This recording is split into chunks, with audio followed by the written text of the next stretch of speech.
Well, welcome everybody to the second in our series of lupus talks with Dragonclaw. I'm Michelle Clewish. I'm one of the lupus patient ambassadors with Dragonclaw, and I'd like to start by acknowledging the traditional owners of the lands on which we're all meeting tonight, which for me is the Ngunnawal and Ngambri people here in Canberra and Queanbeyan. I'd like to pay my respects to their elders past, present and emerging. So the purpose of this lupus series is to help raise awareness and understanding of lupus, how it manifests and affects different parts of the body, and different approaches to treatment and self-care. There are a number of different kinds of lupus, and tonight we'll be focusing on systemic lupus erythematosus, otherwise known as SLE. SLE is a multi-system autoimmune disease which can attack any organ of the body, and this can lead to a wide variety of symptoms and clinical test results that differ from one person to the other. And because of this, it's sometimes referred to as the disease with 1,000 faces. And one of those faces is my fellow lupus ambassador, Andrew Thirlwell, who has been living with SLE for 15 years. And Andrew's going to share some of his story with us tonight. Well, great to be here with you all. I wanted to focus this part of my story a little bit more on the diagnosis front, because I know that many of you, or for many of you, it's taken quite a long time to get diagnosed. And I know some of you have heard my story before, so hopefully this will share a bit of a new light as well. So as Michelle mentioned, my journey started about 15 years ago, or probably a bit longer than that. That's when I was first diagnosed, so probably closer to 17 years ago. And with many of us who have autoimmune conditions, a lot, in my experience, you can really point back to some sort of stressful moment that's happened in your life, or maybe an illness. So for me, that was a relationship breakdown, so quite a big life event, and I was quite, impacted by that. We'd lived together for 4 or 5 years at the time, so it was quite an impactful breakup for me. So some of the symptoms that I started to experience before the diagnosis were fatigue. I was quite an avid scuba diver. I still am a dive master. So I used to, in my spare time, teach scuba diving. And I started to struggle with getting some little red patches on the tips of my fingers, and struggled with circulation, which I'd never really had before. So I was always quite comfortable in the cold water. I'd be surfing and swimming all year round. So it started to have these strange finger type symptoms, a little bit of numbness as well. I then gradually developed some muscle pain or myalgia, particularly after if I was playing touch footy or soccer, that sort of thing, running around. And the next day I'd get really sore muscles, and it wasn't that sort of muscle pain that you get after going for a big workout at the gym. This wasn't particularly strenuous, but I'd come down really sore the next day. I also developed, and I'll show you in a little on the next slide, what's called alopecia areata, which is where you lose little round patches of hair on the top of your scalp. So I had a few of those, which I thought was really bizarre, and not like your typical male pattern baldness. So, I had little, 20 cent, 50 cent pieces, that sort of size hair loss patches on the top of my head. I then started to get joint pain, and then significantly more fatigue. So when you're, sleeping for up to 15 hours a day, you're still tired. Something's going on. So some of you may recall this TV series, which I quite enjoyed, House, but often he would say, depending on what he was trying to diagnose, often the answer would be, it might be also lupus. As Michelle said, it's that condition with 1,000 different faces, and every patient, their symptoms can be quite different to the next. And a lot of that leads to the diagnosis taking quite a long time for many of us. So the first step in my diagnosis journey was visiting the GP. I've had a GP, luckily, for most of my life, so he knew my history very well.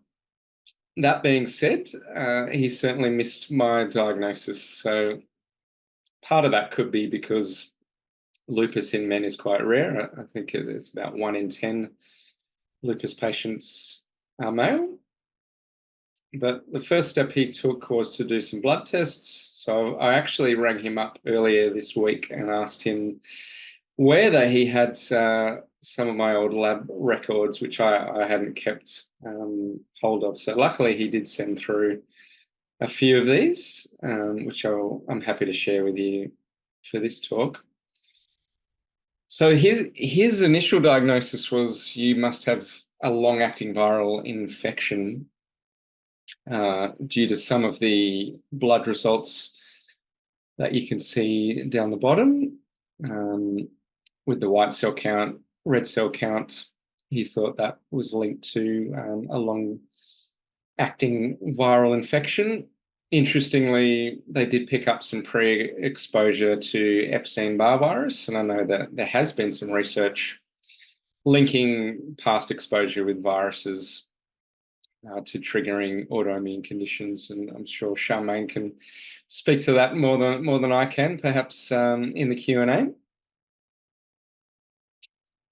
So that was the diagnosis from the GP. It didn't really clear anything up. He said, go and rest, and certainly didn't take any antibiotics or anything, but yeah, I didn't recover at all from it.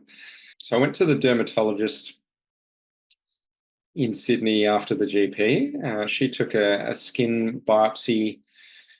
She wanted to make sure that it wasn't vasculitis, which is quite a serious condition in itself. So she took that skin biopsy where they cut a little piece of skin off and sent it away for testing.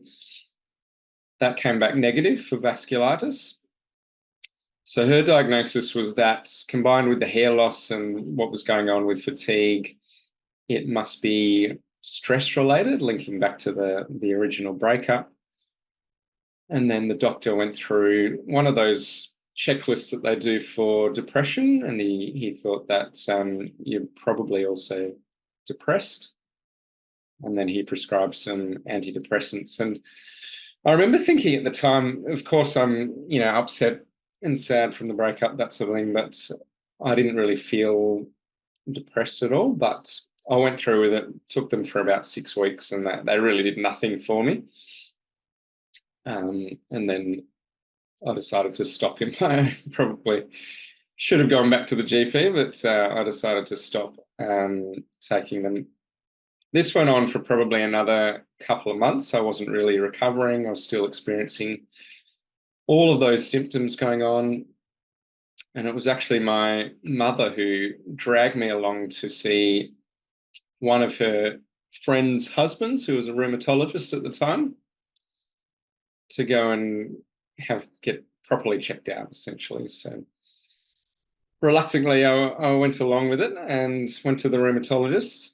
He ended up doing a full blood screen, which included doing a lot of the autoimmune markers, the anti-nuclear antibody tests, the complement level tests, the markers for inflammation, such as your C-reactive protein.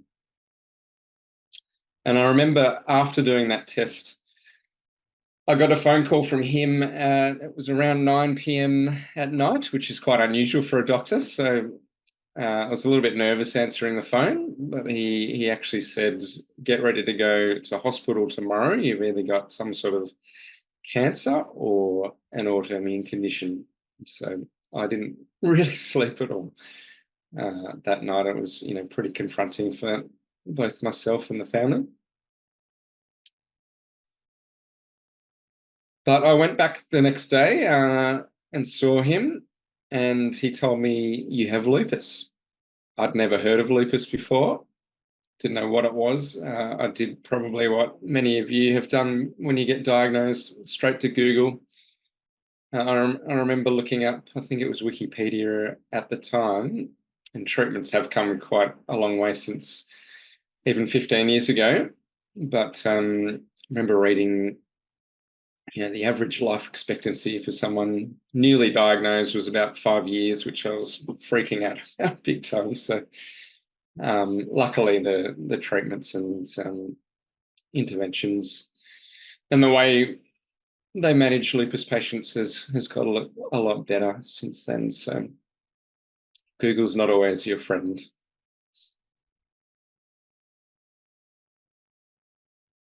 So after seeing the rheumatologist who was at RPA in Sydney, I was prescribed really a regime of prednisone. I think it was 20 milligrams daily at the time, Plaquenil, which is actually it's an anti-malarial medicine, or that's what it was originally invented for, but it does have some benefits in autoimmune conditions. And I'm calling it the new normal, where you've been diagnosed, you're just trying to get on with living your life. When you have some good days where you might have little fatigue and not a lot of pain, and on those days I'd try and do some exercise and get to the gym, and then occasionally, every few days you'd have a bad day with a particular flare where you might have had more fatigue, joint swelling. I used to often get swelling of the knees and ankles, elbows, and often it was both sides at once. I remember I had a manual car at the time, having to drive from home into the office at West Ryde, and I remember some days it was really hard just to push the clutch in the car. So I actually got rid of that car and ended up getting an automatic after that. But it did make it, pretty difficult some days to actually get into work, let alone working. So that went on for probably the next 9 months after the initial diagnosis, just trying to get on with life. And then probably around, the 9-month mark, the fatigue in particular started to worsen again. And then more swelling. I would also get some facial swelling. So occasionally I might get a swollen lip. It looked like I'd been in a fight for some reason. I'd wake up, get ready for work, look in the mirror, and there'd be this big puffy lip looking at me. And it wasn't the days where we could work from home a few days a week, unfortunately. So, you sort of deal with it and take yourself in. Gradually during the day, it seemed to go down again. But then I started to get, I'm calling them urinary symptoms, which is what I recognize now. But at the time, I didn't really know what was going on. I had some symptoms where I really wouldn't be producing much urine during the day at all. And then I'd be up every half an hour during the night time, going to the toilet. And a lot of sorry to gross you all out, but a lot of the symptoms were, it was really frothy type urine in the toilet, which I wasn't quite sure what was going on at all. So I went back to the rheumatologist, he often would do a urine test in the room at the time. And he has a particular diagnosis. It's like a little strip that he'll put into the urine sample, which will pick up the level of protein in the urine. And for those of you that know, protein is a really valuable nutrient for the body, and it really shouldn't be excreting it at all. It always gets used normally, whether it be for muscle repair, that sort of thing, and can be converted into energy. So I also had some blood tests done again, and urine tests where a lot of the blood markers had deteriorated, and within the urine sample, they picked up some blood in the urine and then also significant protein present in the urine, which was causing a lot of the frothiness. Some of the other interesting, I'm sure Charmaine can comment after this, but I found it quite interesting anyway, around the red blood cell morphology, where they wouldn't be normally red blood cells, in my understanding, are all similar sizes, but because of the renal issues and kidney damage that was going on, the red blood cells were lots of different sizes and shapes, which is what anacytosis and some of the other ones, I won't try and pronounce them all today, but that's what was going on. So I was diagnosed with lupus nephritis, which essentially means your body's own immune system is now attacking your kidneys, which is really quite serious. So I had organ involvement now. So the other quite painful, in my experience, test that they do is a renal biopsy. This is a photo of how it's done, and I can remember quite vividly. I had a new registrar doing the test on me at the time. So they'll put you on your tummy, face down on a bed. They'll often put a pillow underneath your chest, and because your kidneys move around when you breathe, you had to hold your breath whilst they would put the biopsy needle in to take a little piece of kidney out for testing. So they used an ultrasound. They put it just to show up where the kidney is, and then with the other hand, they'll put a large needle through with some anesthetic, of course, but try and take out a little piece of kidney just to see how much damage had been done by the immune system attacking itself. So I do remember this particular registrar. I think she took 8 attempts to get a little sample, and whilst it wasn't that acute pain, it was just the really deep, quite deep. It's hard to describe, but you sort of feel quite sick at the time when it was getting done. So I was pretty glad to get that over and done with. I took it away for testing, and it showed grade 4 lupus nephritis with crescents as well in part of the kidney cells, which is quite serious. So after that, they really treat this level of disease activity quite aggressively. So the treatment that I went through, and it is different today, but the treatment back then, I had 3 1,000 milligram infusions of prednisone, and then a really high dose of 60 milligrams a day. So that's often what they'll give transplant patients to really try to knock out or calm down completely your immune system so it stops attacking the kidneys. And then I went on to a regime of chemo with cyclophosphamide for about 3 months. And for those of you that know that particular medicine, it does or has the potential to cause fertility impacts. So as a male, you go and get confronted with the sperm banking process and taken away for that sort of stuff before you can start the chemo. So I hadn't had kids at the time, so it was a bit confronting going there with your mother. But I did it. We got through it, and then I went on to one of the other azathioprines, which is a immunosuppressant to try and really calm down the immune system. All the time I was taking Plaquenil, and I still am taking Plaquenil today.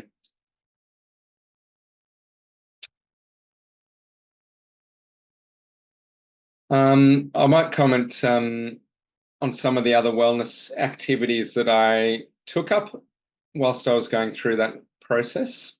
So I really changed my diet at the time and went to a really low inflammation type diet, quite similar to the Mediterranean diet. I limited gluten, really tried to eat or limit the amount of processed foods that I would be eating.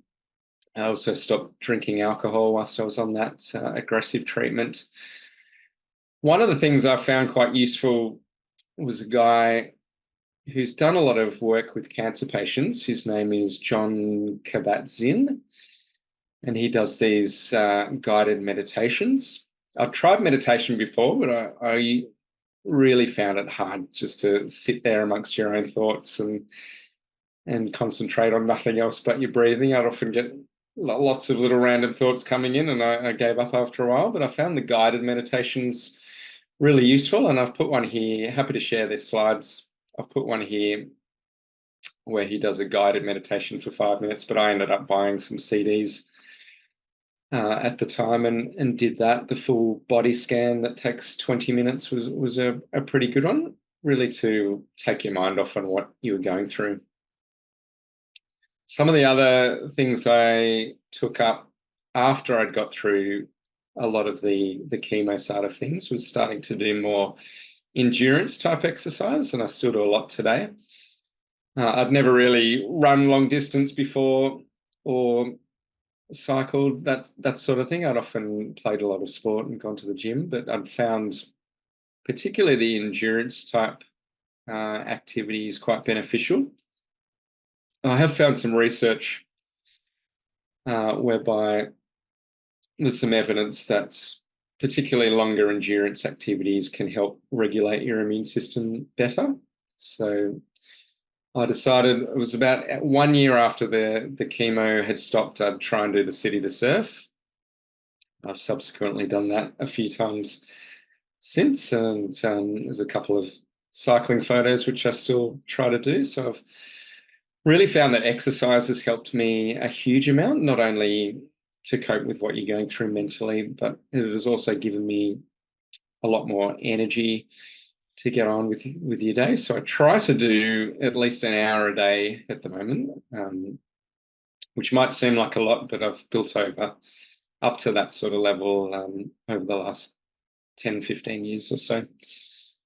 And you'll probably be pleased to know I did keep up scuba diving, and I still do that today. These are a couple of my underwater shots that I have taken on various dive trips. So some of the treatment that I had, I should also say I had a blood pressure treatment, a calcium channel blocker that helped open up your blood vessels in your extremities. So that helps with the Raynaud's as well. So I found that to be quite beneficial. And then I guess the last message that I'll leave you with, and this is the last slide that I've got, is really the importance of staying positive and not. I know it's difficult at times when you're going through various flares, but trying to focus on, there will be light at the end of the tunnel. You will feel better probably in a few days' time, and to really take a positive attitude before you're going into any treatment. I found that really beneficial. So this is me, which was taken about a month ago with my two sons, Finn and George, and my wife, Ronnie. We did a really nice trip down to the snowy mountains and did some hikes there. This is a photo with my mum, who is no longer with us today, but I credit her with really getting me through everything that I went through. She was the one that dragged me along to the rheumatologist, and we got that diagnosis, and from there we were able to set the plan in place for recovery. I did also a older YouTube video, which I won't show right now, but you're welcome to watch it. I'm happy to share the slides, Michelle, but it does have my mum in it, so it is quite emotional for me to watch. So I did miss one point that I wanted to share, and one of the biggest things that impacted me. You feel quite isolated when you're firstly diagnosed and you've got no idea about lupus and what it is. And one of the biggest things that helped me was just meeting someone else who'd been diagnosed, and I did that through Westmead had a clinic there, and they held a patient evening, and I got talking to a few patients and just hearing that they'd been a little bit ahead of me in my journey or had some similar things to share, and at that point you don't feel quite as alone. So that was one thing, and why I think Dragon Claw is such a powerful group, bringing that community of autoimmune condition sufferers together. what challenges you might have faced, Andrew, as a young person with a chronic disease?